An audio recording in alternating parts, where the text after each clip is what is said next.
now, and it's considered a hidden crime, with the 60,000 incidents of domestic abuse reported to Police Scotland every year just the tip of the iceberg. We know, though, that the vast majority of victims are female, and there's evidence that women who are deaf suffer disproportionately. That's the spark for a new research project that's been launched to examine the challenges they face in reporting these crimes. The study is being led by Heriot-Watt University's Chair of Intercultural Communication, Professor Jemina Napier. Good morning to you, Professor Napier. Good morning. Thank you very much indeed for joining us. No problem. Why do deaf women find it more difficult to report domestic abuse?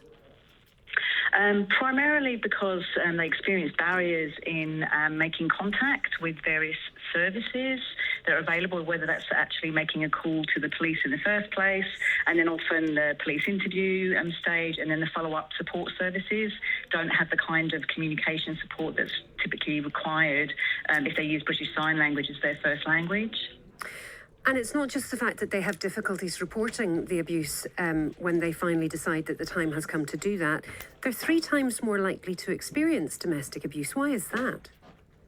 Yes, that's true. And then the research in the United States first identified that kind of statistic. And again, it's because of the barriers in reporting, but also it's actually about lack of access to information in sign language. So they might not necessarily understand what consent means, for example, or the fact that what they're experiencing is abuse. So they might not even report it in the first place, and so allow this sort of behaviour, the sort of the perpetrator, to continue for some period of time before they're actually reporting it. So less information available when they're being abused, and less help available when they're trying to report it. What exactly will you look at that's being done to try and help deaf women? Well, this is actually building on a previous project where we tried to identify all of those various barriers and made recommendations for the police and other service providers.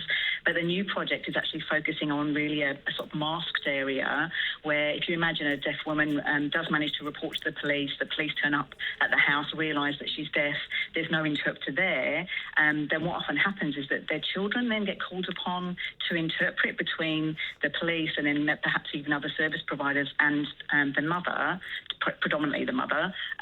So if we imagine the impact then on the mother, who's obviously already vulnerable, the children as co-victims, and then the police perceptions about what's happening in that context. So that's actually an area that's never been researched before with any language provision. That's what we're hoping to look at.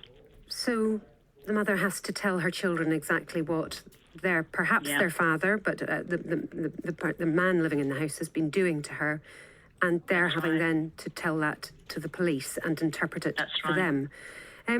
Does that leave them, I suppose, doubly traumatised? They've got their own perceptions of what goes on, and then their mother has to talk about hers. That's right, yes. And our initial project is going to be talking to the mothers first and the service providers about their perceptions of what the impact is and if there's any way that we can protect children from that. And we're hoping this will lead to a follow-up project where we can talk to children or people who maybe done that kind of interpreting when they were young, and then explore more of that kind of impact, because we do think it will have long lasting effects, unfortunately. Have you been hearing from any of them already about the sort of impact that it's had?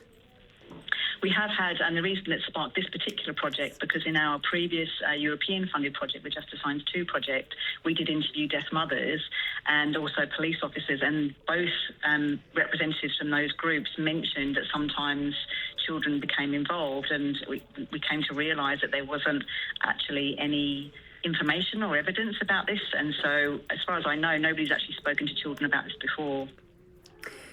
I suppose there's a danger, or one thing you'll have to look at, is that if you're asking them these questions again, they'll have to go through it, a third or a fourth time.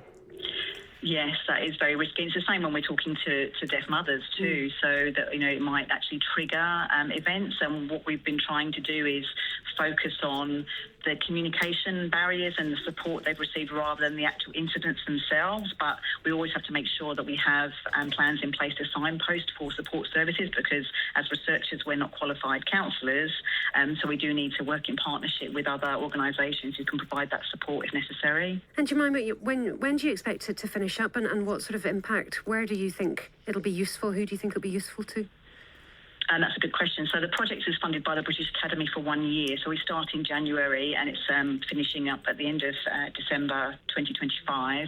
And our aim is, by working in partnership with key stakeholder organisations, we will be making recommendations, like in terms of policy. We're also hoping to speak to the Scottish Government about what they can do. We've already given input to their independent funding review for services, and they've already made a recommendation for deaf specific services, which haven't come to fruition yet, but we're hoping to build on that, continue to build on that work.